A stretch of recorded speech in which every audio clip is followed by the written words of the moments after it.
այդ հաղթող պարտվող հարցը դիլեմայի նման կանգնած է։ Բավական մեծ սակարկություններ են տեղի ունենում առնվազն ընդդիմության ներսում, Գյումրուց հնարավոր է անել եզրահանգումներ ուժերի մոտավոր հարաբերակցության իմաստով։ Իսկ եթե օրինակ Վարդան Ղուկասյանն է, ապա ինչ է ստացվում, եթե քաղաքապետի հարցը հանգուցալուծվում է։ Գյումրու պրոցեսները ցույց են տալու ինչպիսին է ընդդիմությունը եւ ընդդիմության համար են գուցե ավելի շատ քննություն լինելու, քան իշխանություն։ Արդյոք այս Գյումրու պարտությունը Նիկոլ Փաշինյանի համար պատե հնարավորություն չէ թիմի ներսում սկսել ինչ-որ զտումներ եւ այլն, եթե ընդդիմությունը 4 ուժերով հավաքելով 60% չունի այդ սցենարներին պատրաստ լինելու իր սցենարը, ինչ լուծումների է գնալու այդ դեպքում։ Սա դարձյալ ընդդիմության խնդիրն է։ Որևէ մեկը լրջորեն չխանգարեց 2018-ին տեղի ունեցողին։ Հիմա էլ բավարար կողմ չեն, որ գնա, թե չեն ուզում ստանձնել իրենց հետո պատասխանատվությունը, որն է խնդիրը, այդ է ուզում հասկանալ։ Թե մեկը, թե մյուսը։ Եվ ես կարծում եմ ոչ միայն Վիլեն Գաբրիելյանի մոտ է այդ տրամադրվածությունը, որ 2026-ին հնարավոր է իշխանությունը պահելու տարբերակ չլինել եւ անհրաժեշտ լինի գնալ իշխանությունը հանձնելու։ Ենթադրում եմ, որ այդ տարբերակը Նիկոլ Փաշինյանի սցենարային համակարգում եւս պետք է լինի։ Գյումրիում ընտրությունների ավարտից 3 օր անց պատկերն ու ապագան անորոշ են։ Ով է իրականում հաղթել։ Արդյոք խաղադրույքներն ավելի բարձր են, քան զուտ քաղաքապետի ընտրությունը կամ աթոռը։ Բարև ձեզ, Արկադի Գրիգորյանն եմ, Կիզակետում այսօր կփորձենք սցենարներ քննարկել։ Քաղաքական մեկնաբան Հակոբ Բադալյան, բարի գալուստ Կիզակետ։ Շնորհակալ եմ հրավեր ընդունելու համար։ Պարոն Բադալյան, ինտենսիվ անդրադառնում եք վերջի 3 օրին դուք անձամբ Գյումրու ընտրություններին, հենց դա էլ նաև ինձ ոչ միայն ձեր գրառումները, նաև այլ քաղաքագետների թույլ են տալիս մտածել, որ Գյումրու ընտրությունները դրանք սոսկ Գյումրու ընտրություններ չեն, ինչպես քաղաքի կոմունալի պետի չեն ընտրել։ Հիմա դրանք անցնենք ձեր տպավորությամբ ընդհանուր պատկերից եթե խոսենք, ինչպես կբնորոշեիք կամ ինչ գնահատական կտայիք, ով հաղթեց, ով պարտվեց, եթե ընդհանուր գծով նայենք։ Մինչ հաղթող պարտվողի հարցը այդ քաղաքական, ոչ քաղաքական կամ Գյումրի, ոչ Գյումրի այդ հարցին անդրադառնամ, ինչու, որովհետև շատ է խոսվում, որ թիմ ընտրությունը չպետք է քաղաքականացնել եւ այլն, Հայաստանում եւ աշխարհում նաեւ մեծ հաշվով թիմ ընտրությունը օրենսդրորեն անգամ քաղաքական է, այսինքն հենց դրա համար սահմանված է, որ դրա մասնակցությունը պետք է լինի կուսակցություններով, դաշինքներով, այսինքն սա օրգանական մասն է արդեն համապետական քաղաքականության, իհարկե տեղային առանձնահատկությունները բնականաբար անխուսափելի են։ Փոքրիկ խորհրդարաններ են ընտրում, այսպես կոչենք։ Մեծ հաշվով այո, տեղերում ինչպիսին է ուժերի հարաբերակցությունը, դա նաև արտահայտվում է համապետական մասշտաբով։ Եվ այս տեսանկյունից շատ հասկանալի է այն մեծ ուշադրությունը, որ գրավեց Գյումրու ընտրությունը, հաշվի առնելով նաև, որ Գյումրին երկրորդ քաղաքն է Հայաստանի եւ խորհրդանշական իմաստով որոշակի առանձնահատկություններ Գյումրին իհարկե ունի։ Սա է նաև պատճառը թերևս, որ առ այսօր այդ հաղթող պարտվող հարցը դիլեմայի նման կանգնած է եւ առնվազն այս պահը, մինչ այս պահը պարզ չէ թե օրինակ տեխնացուներից մեկը ի վերջո ինչ որոշում է կայացնում, սատարում է երկրորդ ցուցանիշն արձանագրած, իսկ ընդդիմադիր ուժերի շարքում առաջինը արձանագրած Վարդան Ղուկասյանին թե ոչ, սա ցույց է տալիս, որ բավական մեծ սակարկություններ են տեղի ունենում առնվազն ընդդիմության ներսում, առնվազն այդ երկու ուժերի ներսում, եթե դրանք նույնիսկ անձնական հանգամանքներով կամ խմբային հանգամանքներով պայմանավորված են, այդուհանդերձ դրանք ստացել են արդեն քաղաքական նշանակություն եւ կարծում եմ այդ ընդհանուր շրջանակը քաղաքական է ու բավական թեժ սակարկումներ են, եթե առ այս պահը կա այդ անորոշությունը, ի վերջո ով է հաղթել, ով է պարտվել, իշխանության ցուցանիշը պարտություններ, թե հակառակը իշխանությունը հայտնվելով, այսպես ասենք, իշխանություն, քաղաքային իշխանություն ձևավորելու հնարավորությունից դուրս, ընդդիմությանը դրեց մի վիճակում, երբ ընդդիմությունը մնում է փաստացի այդ իրադրության պատասխանատվության տակ, չկարողանալով թվում է թե սպառս հարցը լուծել, այսինքն հավաքվել եւ ընտրել քաղաքապետ իրենցից որևէ մեկին։ Այնպես որ անգամ եթե այս հարցը հանգուցալուծվի, բնական է ինչ որ հանգուցալուծում ստանալու է, այս պատկերը ինքնին արդեն ցույց է տալիս, որ հաղթող եւ պարտվող Գյումրու ընտրության պարագայում շատ հարաբերական է եւ ինչպես ես առիթ եմ ունեցել բնորոշել մինչեւ քվեարկությունը, հաղթանակն ու պարտությունը հարաբերական լինելով կախված են լինելու նրանից, թե պարտվողը կամ հաղթողը յուրաքանչյուրը իր հաղթանակի կամ իր պարտության հետ ինչպես է աշխատելու հետագա ժամանակահատվածում, որովհետեւ քաղաքականությունը մեծ հաշվով դա անընդհատ process է եւ այդ հաղթանակ, պարտություն դրանք ինչ որ հանգրվանային նշանակության հարցեր են, այդ process-ում ով ինչպես կաշխատի իր ունեցած հաջողության կամ անհաջողության հետ։ Սա է վճռորոշ լինելու, եթե չափման այսպես սանդղակ դիտարկենք համապետական ընտրությունը։ Ահա, խնդրում կարճ ասեք ինչի շուրջ սակարկել նկատի ունեիք, ավելի քաղաքական սակարկությունների մասին է խոսքը։ Եթե քաղաքական տարբերակով դիտարկենք, ապա թերևս խորհրդարանի ընտրության հաշվարկով ուժերի հարաբերակցություն, մասնակցության ձևաչափեր, որովհետև մենք տեսնում ենք, որ համապետական մասշտաբի ընտրության դեպքում ձևաչափերը չեն լինելու այնպիսին, ինչպիսին եղել են 2021 թվականին եւ իհարկե չեն լինելու այնպիսին, ինչպիսին էին Գյումրու տեղական ընտրության շրջանակում։ Անկասկած մասնակիցները համապետական մասշտաբով այս կամ այն կերպ ներգրավված էին Գյումրիում տարբեր ձևաչափերով, հաշվի առնելով հենց տեղային առանձնահատկությունները, բայց նաև հասկանում ենք եւ անշուշտ պատկերացնում, որ համապետական մասշտաբով արդեն այլ չափումներ են լինելու, ոչ միայն տեղային աշխատանքի այլ չափումներ, որովհետև օրինակ X ուժը այնպես ինչպես աշխատեց Գյումրիում, նույն կերպ չի կարողանալու աշխատել Կապանում, Իջևանում, Մեղրիում եւ այլն։ Հետեւաբար այստեղ այլ չափումներ են լինելու, սրա շուրջ կարող են լինել սակարկություններ։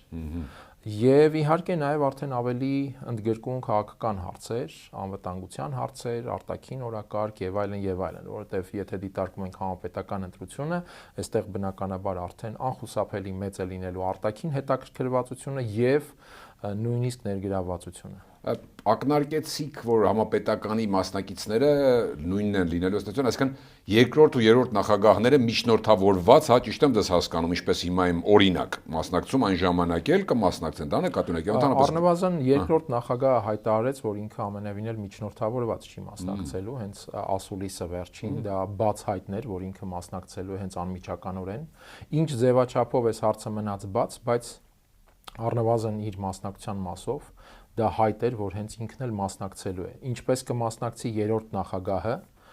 սա դեռ բաց է, գուցե առաջիկայում ինչ որ կերպ նա էլ կորոշակիացնի եւ կներկայացնի ինչ որ պատկեր, բայց անկասկած է, որ հանրապետական կուսակցությունը մասնակցելու է, սա եւս բաց է։ Այլ հարակից ուժեր, ձևաչափեր, դաշինքներ եւ այլն, սրա հարցն է մեծ հաշվով բաց։ Եվ բնականաբար այստեղ առանցքային հարցեր կան, որոնք կարող են քննարկվել ընդհուպ այս շրջանակում, Գյումրիի շրջանակում։ Ես չեմ ասում, որ այստեղ է լինելու բոլոր հարցերի լուծումը, բայց առանցքային հարցեր կարող են լինել։ Մամադելյան, կարող ենք ասել, հիմա դուք ասացիք, որ սա մի տեսակ ավելի լայն բնականաբար համատեքստ ուներ Գյումրիին, կարող ենք սա համարել ինչ-որ առումով փորձադաշտ 26-ի ընտրությունների կամ արտահերթ ընտրությունների համար համապետականը նկատի ունեմ։ Եվ արդյոք այսպես ուղիղ կամ մոտավոր կերպով էլի կարտացոլվեն տեղերը այդ գալիք խորհրդարանում, ինչպես Գյումրիում էր, ուժերին նկատի ունեմ, մոտ է այս պատկերը դրան, այսինքն էլի իշխանությունը չհավաքի, բավարար, այնտեղ գնա կոալիցիայի խնդիրի, այսինքն ընդդիմությունը էլի շանս ունենա խորհրդարանում այս անգամ փոխելու իշխանությանը։ Այն որ փորձարկումների միջավայր էր դա անկասկած, բայց կրկնեմ նույնացում համապետական մասշտաբի հետ ես չեմ անի, որովհետև տեղերում լիովին տարբեր պատկերներ կարող են լինել, կախված քաղաք կամ գյուղ եւ այլն, եւ շրջան, մարզ նույնիսկ։ Բայց նաեւ ընդհանուր առմամբ իհարկե Գյումրուց հնարավոր է անել եզրահանգումներ ուժերի մոտավոր հարաբերակցության իմաստով։ Այն որ իշխանությունը ունի լուրջ խնդիր, սա նույնիսկ Գյումրիից առաջ էլ պարզ էր եւ ես կարծում եմ սա լավագույնս հայտնի է հենց իրեն իշխանությանը։ Եվ չեմ կարծում, որ իշխանությունը իր խնդիրները տեսավ Գյումրիում։ Գյումրիում գուցե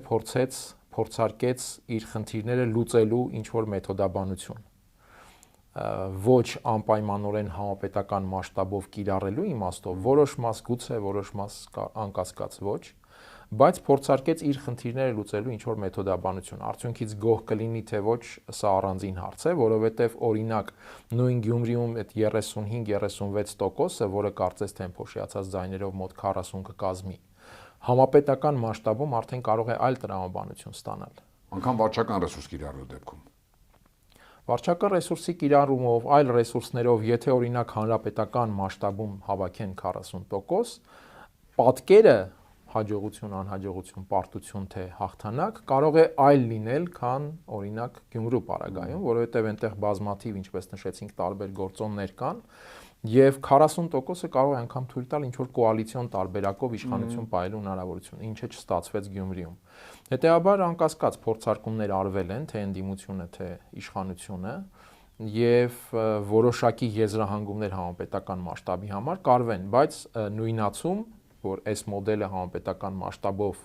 կրկնվելու է կամ կարող է կրկնվել, ես չէի անի։ Ինչ սցենար, դուք օրինակ կանխատեսում չասենք, իրավիճակը տեսնելով, ինչ է նշանակում Մարտուն Գրիգորյանը ասածը, որ ԿՊ-ն չի լինի իշխանություն, քաղաքապետ ԿՊ-ական չի լինի, դա չէր նշանակում, չէ, որ ուղիղ հենց Վարդան Ղուկասյանը կլինի։ Ինչ սցենար է կանխատեսում, եթե Վարդան Ղուկասյանը չէ, ապա ով է այս ինչ են սպասում։ Կա այդ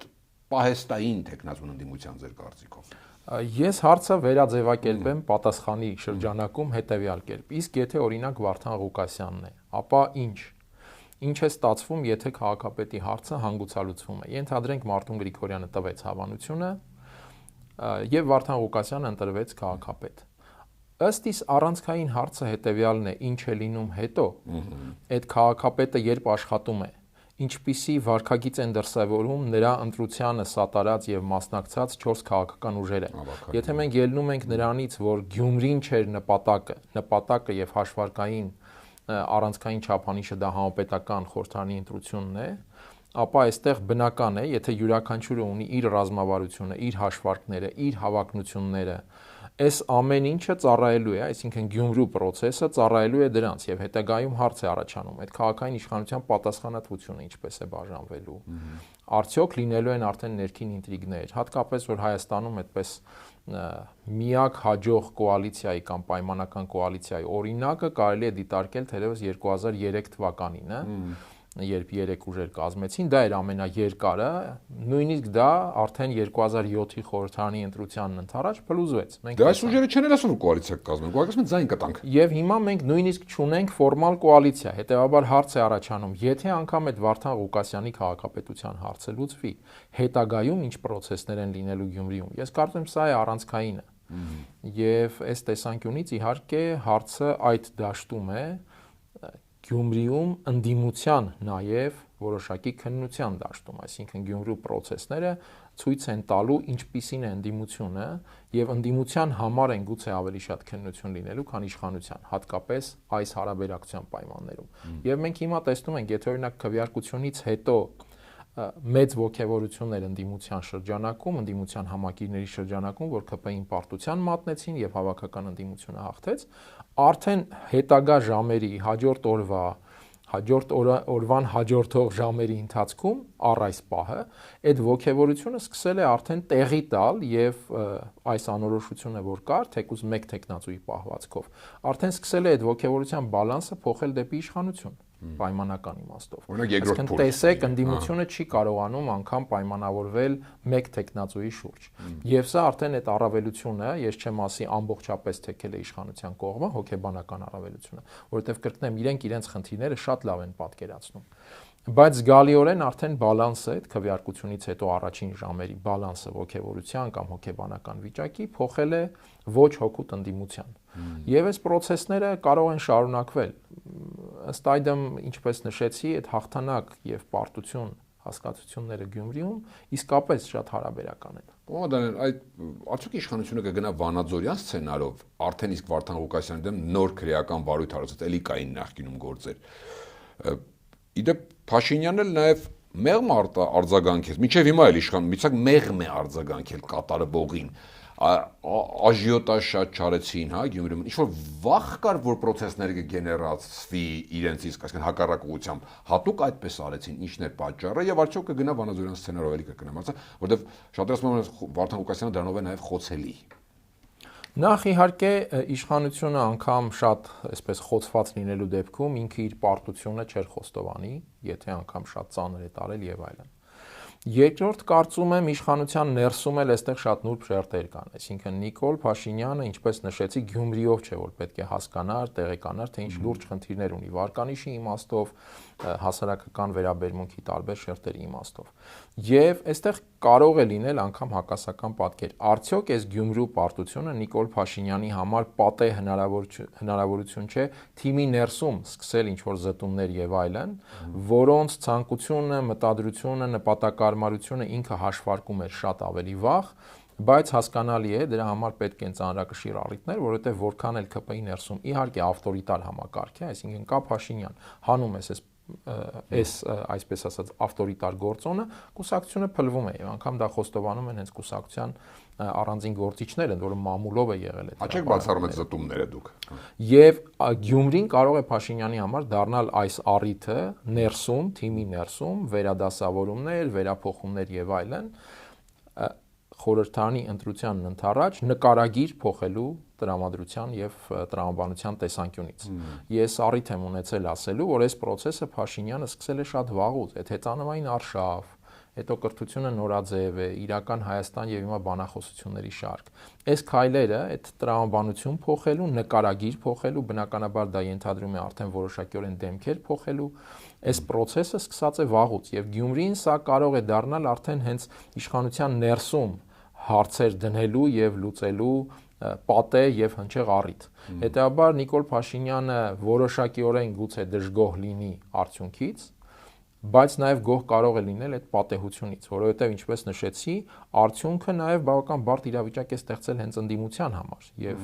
շատ հարաբերական է, կրկնեմ։ Պոպկորնը կավառը լստի եւ նայի։ Դե համենայն դեպս հիմա գոնե հիմա այդ պատկերն է, որովհետեւ իր համար, կրկնեմ, նորություն չէ, որ լրջագույն խնդիրներ կան հասարակական վարկանիշի իմաստով։ Ավելին նա գուցե համարի, չգիտեմ, հոգու խորքում կամ մտքի խորքում, որ այդ 36-ին հասնելը եւ արձանագրելը դա եւս հաջողություն էր, եթե մենք կարողանում ենք դա արձանագրել եւ մարսել օրինակ այնպիսի քաղաքում, ինչպես Գյումրին է, որտեղ սոցիալական այդ բողոքի տրամադրությունները շատ ավելի լուրջ են եւ սուր են։ Այնպես որ դարձյալ հանգում ենք այդ հարաբերականության արդյունքի եւ դրա հանդեպ իշխանության, մասնավորապես Նիկոլ Փաշինյանի վերաբերմունքի իմաստով։ Օրինակ ԿՊ-ի ֆունկցիոներները կարող են իսկապես սրտնեղած լինել, որովհետեւ նրանք պետք է պատասխան տան Փաշինյանի առաջ եւ ինչպես նշեցի, Փաշինյանը նույնիսկ օբյեկտիվորեն հասկանալով, որ դա անգամ կարող է համարվել լավ արդյունք, եթե նույնիսկ այդքան հավաքել են, ներքին խնդիրներից ելնելով ինքը կարող է շատ սրել հարցադրումներ այդ տեսանկյունից, հենց ներսում, ինչպես նշեցի, այդ փոփոխությունների իր տրամաբանությունը առաջ մղելու համար, որովհետեւ ցանկացած թիմ դիմադրելու է։ Այդտեղ կան բնականաբար խմբեր, որևէ մեկը չի ուզում լինել այն գինը, որով ԿՊ-ն պետք է ինչ-որ նկարագիր փոխի առաջիկա ընտրությանն ընդառաջ։ Հարցի սկզբի մասին, ասեք Վանաձորում Մամիկոն Ասայանին ձերբակալեցին, չեղավ, հա, չեղավ այդ դիմադրությունը։ Հիմա կարող է կամուկացի մեջ են գործը հարուցել են եւ Գյումրին ուրիշ տեսակի քաղաք է կամ այլ հակազդեցություն, ինչ է կարծում, ինչ քայլի կգնան, թե սպասում են։ Ես կարծում եմ դրանք, այսպես ասենք, դամոկլեսյան թրեր են, որ կախվում են անհրաժեշտ պահին օգտագործելու համար։ Ըստ իս հիմա կիրառվում է այդ տրամաբանությունը, այսինքն կախել հարցերը եւ այդ կերպ փորձել տրամադրություններ կառավարել ընդդիմության շրջանակում, անգամ ազդել հոգեբանորեն, չգիտեմ, այսինքն այս հարցերը կարող են լինել, որովհետեւ տեսնում ենք Վարդան Ղուկասյանի գլխին կա դա կախված, Մարտուն Գրիգորյանի, այսինքն այս տրամաբանությամբ է, ես կարծում եմ, այդ գործիքը կիրառվում։ Կգնան ձերբակալությունների թե ոչ, կարծում եմ դա կախված իրավիճակի զարգացումից։ Մի հարց էլ համապետական այդ բայց ներողություն, շատ ներողություն, բայց այստեղ խնդիրը հետեւյալն է, եթե անգամ գնան ձերբակալությունների, եթե ընդդիմությունը 4 ուժերով հավաքելով 60% չունի այդ սցենարներին պատրաստ լինելու իր սցենարը, ինչ լուծումների է գնալու այդ դեպքում, սա դարձյալ ընդդիմության խնդիրն է, որովհետև պարզ է, չէ՞ որ իշխանությունը ամեն ինչ անելու է իր դիրքերը պահելու համար, առավել եւս հիմա ներկայիս միջավայրում, երբ իշխանությունը կամ ոչինչ այս տրամաբանությունը առավել սուր է դարձել քաղաքացիական պայմանագրի համար։ Հետևաբար, եթե ընդդիմությունը ինքը պատրաստ չէ այս սցենարներին, առավել եւս եթե կա օրինակ Վանաձորի նախադեպը, այդ պատրաստ չլինելը արդեն իշխանության խնդիր է, չէ, այլ ընդդիմության։ Այո, բնականաբար դատապարտելի է քաղաքական process-ներում իրավական գործիքի կիրառումը, բայց մենք ելնում ենք իրողություններից, հետաբար եթե որևէ մեկ ուզում է փոխել իրավիճակը, ապա պետք է պատրաստ լինի այդ իրողություններին եւ իմանա թե ինչ է անում այս կամ այն սցենարի պարագային։ Մամադելյան, դավադրապաշտության չգնանք, բայց տարածված տեսակետ կա, որ այս Գյումրիում հիմա կատարվողը գլոբալ ներընդդիմադիր նաեւ հակամարտության չասեմ, սրվածության հետևանք է, որ չեն կարողանում գալ, հա, 2 մեծ թիմեր կամ 3 մեծ թիմեր համաձայնության ակնարկում են երկրորդ, երրորդ նախագահների միջև այդ նրանց կողմնակիցների միջև փոխհրաձգությունը եւ այլն, որ սա դրա մի հատվածն է, այստեղ դրան ականատես ենք մենք, թե դա շատ դավադրապաշտական է։ Ես մի քիչ գուցե շատերի համար տարօրինակ կամ տարակուսելի բան ասեմ, հենց այդ երևույթի, այդ իրողության հետևանք էր 2018-ը։ Այն, որ կառավարող համակարգը, դրանից առաջ եղած կառավարող համակարգը, իր ներսում աստիճանաբար ստանում էր ճաքեր, բաժանարար գծեր, բոլոր դերակատարները հասկանում էին, որ այդ տրամաբանությամբ եւ որակով համակարգը ապագա չունի, բայց դարձյալ որևէ մեկը չէր ուզում լինել պատասխանատվություն ստանձնողը, որևէ մեկը չէր ուզում մնալ պատասխանատվության տակ եւ վճարել գինը այդ համակարգի փոփոխությունների։ Դուք լայն եք նայում համակարգ, հա, բոլորին իրար եք նայում, հա, 18 թվականից առաջ եղած բոլոր առանցքային դերակատարները։ Եվ դա բերեց նրան, որ ի վերջո բոլորը եկան, այսպես ասենք, հակառակ տրամաբանությամբ չբարձրաձայնված կոնսենսուսի, որևէ մեկը լրջորեն չխանգարեց 2018-ին տեղի ունեցողին մեծ հաշվով։ Այսինքն բոլորը դրա մեջ տեսան իրենց բավարարող որևէ հնարավոր հեռանկար եւ սցենար։ Սա էր պատճառը, որ գործնականում բոլոր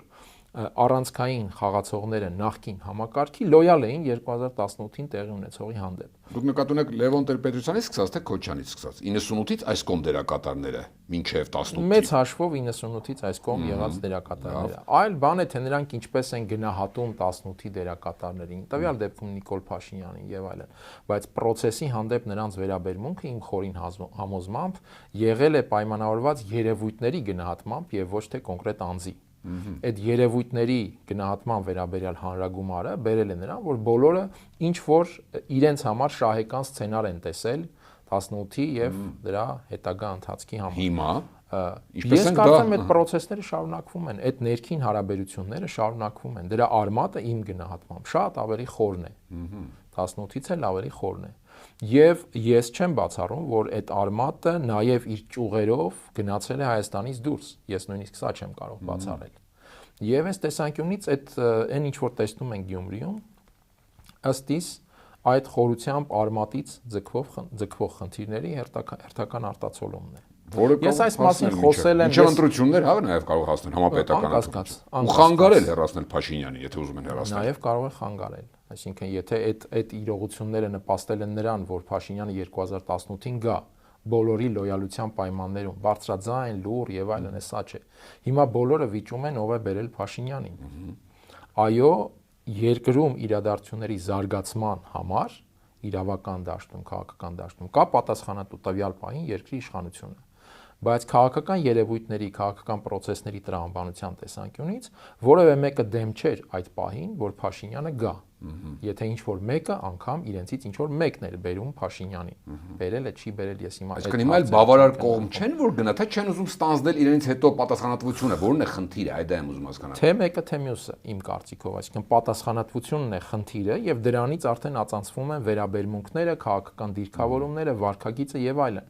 Եվ քանի որ խնդիրները, ինչպես նշեցի, շատ խորն են իմ սուբյեկտիվ գնահատմամբ, եւ ես այս մասին հիմա չէ որ խոսում եմ։ Ես այդ մասին խոսել եմ այդ համակարգի խնդիրների մասին մինչեւ 18-ը, 18-ի ընթացքում, դրանից հետո ես դրա համար հիմա այսպես արտահայտվում եմ այդ տեսանկյունից։ Ես համարում եմ այդ խորքային խնդիրներն են պատճառը նաեւ առ այսօր տեղի ունեցող այդ ներընդդիմադիր, այսպես ասենք, անհամաձայնությունների։ Դրանք կհաղթահարվեն կամ կարող են հաղթահարել, իհարկե կարող են հաղթահարվել, իհարկե միանգամայն հնարավոր է որ հաղթահարվեն։ Առայժմ մենք տեսնում ենք, որ այդ process-ը դեռ չկա։ Դա էր նաև երևի 21-ի ինչ որ առումով, հա, ձախողման պատճառը թե համայն ձախողման։ Այդ թվում կարծում եմ այո։ Դե վերջին է, քանի խոսեցինք այդ 26-ից, Վիլեն Գաբրիելյանը երևի թե արդեն նախին կամ այդ ճանապարհին գտնվող падգամավոր, ճիշտ է, ոչ թափել, բայց հայտնի բան է, չէ՞, մարդիկ երբեմն ճշմարտություններ կամ թաքուն բաներ այդ ժամանակ են ասում։ Այդ հայտնի հնչեցած միտքը ճիշտ է ընտրություններ բառ չասած, բայց այդ 26-ին էլ իշխանություն չենք լինելու։ Սա մոռանանք իրեն, մի բա, սա ներքպեական ինչ որ բանի արտահոսք է, տրամադրությունների կամ խոսակցությունների, թե ուղղակի մարդեր ասած, այսինքն ինչ կա դրա տակ, ինֆորմացիա ունեն, հոգեբանորեն այդպես են տրամադրված ընդհանրապես ԿՊՆ Փաշինյանը, թե ու խոսքը հենց կոնկրետ ընտրություններով գնալու մասն է, թե 26-ը մինչև ընտրություններ էլ 26 թիվ կա, դա նկատի ունեն։ Սա ձեր վերլուծությամբ ինչ է նշանակում, եթե նայում եք ընդհանրապես։ Առնվազն կարող եմ ասել, որ նշանակում է այդ ինֆորմացիայի ունենալու հանգամանքը նշանակում է, որ կամ չի նշանակում, այդպես ձևակերպենք։ Ես բացառում եմ, որ Հայաստանի իշխանության հարցի լուծման վերաբերյալ ինֆորմացիա ունեցողների շրջանակում կա Վիլեն Գաբրիելյանը։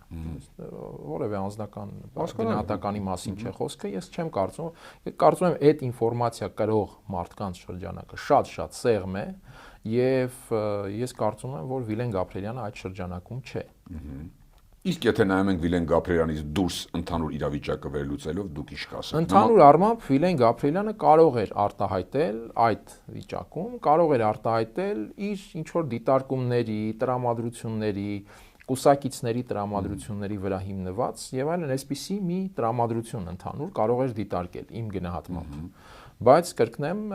վստահ եմ, որ անմիջական ինֆորմացիայի կրող այդ թեմաների վերաբերյալ Վիլեն Գաբրիելյանը պարզապես չէր կարող լինել։ Իսկ կարող Փաշինյանն ու այդ նեղ շրջանակը ըստ ձեզ դիտարկելով իրենց վարքը, խոսույթը, պահելու ձև եւ այլն, ինչ այս պահին կատարվող քայլերը տակտիկական իրենց մոտ կա այդ անկումայինին մոտ տրամադրությունը 26-ի Վիլեն Գաբրիելյան տրամադրությունը, թե լավագույնս թերևս գիտե Նիկոլ Փաշինյանը, թե ինչ խնդիրներ ունեն։ Ես կարծում եմ ոչ ոք իրենից լավ չգիտե, թե ինչ խնդիրներ ունեն։ Եվ այն վարքագիծը տեղեկատվական եւ տարբեր այսպես նախագծեր եւ այլն, որ դրսեւորվում է, դա ես չեմ կարծում, թե նրանից է, որ իրականությունից կտրված է Նիկոլ Փաշինյանը։ Հակառակը, նա պարզապես փորձում է իրականությունը փոխել այն իրականությունը, որտեղ ինքը մեծ հաշվով տեսնում է, որ գրեթե զրոյական շանս ունի իշխանություն պահելու։ Եթե դա չանի, փոխել իրականությունը, որպեսզի պահի, այսինքն նա շատ լավ պատկերացնում է խնդիրները։ Եվ օրինակ, եթե Վիլեն Գաբրիելյանի արտահայտածը նկատի ունենանք, այստեղ չեմ կարծում, որ առանձնապես ինչ որ խորհրդապահական բան կա տրամադրության, ընկալումների առումով։ Բոլորը կարող են տեսնել, չէ, ինչպիսի վերաբերմունք է, հասարակական վերաբերմունք է կառավարող ուժի հանդեպ։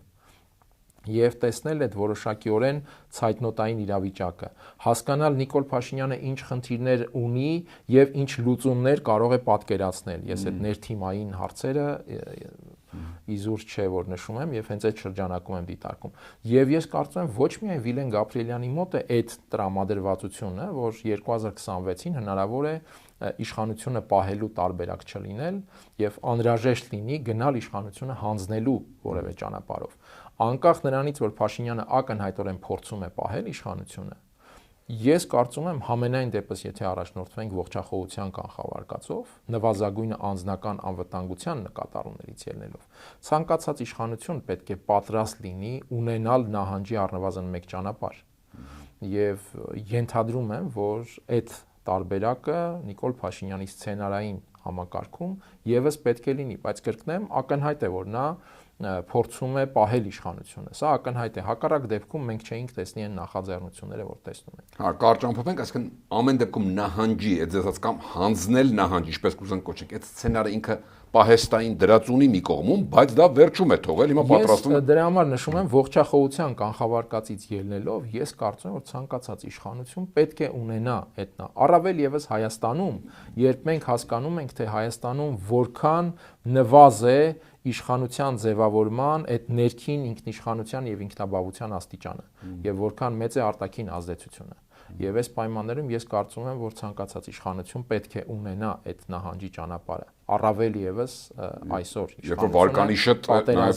պատերազմի եւ Արցախի կորստի պայմաններում առավել եւս։ Սովորական պայմաններ չեն։ Դու